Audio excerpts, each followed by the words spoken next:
अरे बोलना सूख या बोलना वो। अरे मेन पॉइंट ला बोलना, मेन पॉइंट ला बाऊ। दाऊजी हाँ तुम्हार बेटा और मोर बेटी के गोटा तरिया न देखे घर में हुआ थे दाऊजी। अरे ते मोर बेटी ला तुहर घर के बहू बना के रख लेते दाऊजी।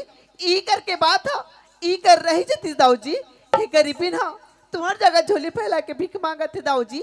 ए गरीबिन के बेटी ला तुहर बहू बना लेते कहते हो दाऊजी। ये दे ओकरा बाटा रात सो किया दाऊ जी मान के बेचारा। और चुप दरोगा मालिक देख सूखिया हमारे सामने कतिक सुंदर बात बोला तेरे। आनंद आ गए दाऊ जी। एक जन हमार लड़का हाँ, हाँ, हाँ। और चाहे तो हम अपन लड़का के शादी करबो 5 से 10 लाख रुपया और खर्चा कई दे। लाख उड़क जाएगा। आज फोकट में हम लोग घर बैठे बहु मिला तेरे दरोगा। एकर सती राख ले कथो दाऊ हाँ जी। हाँ हाँ हाँ मोला विश्वास है दाऊजी कि तुम मोर बात ला मानो कहीं के। दाऊ जी यार तोर बात ला नहीं मानी सो किया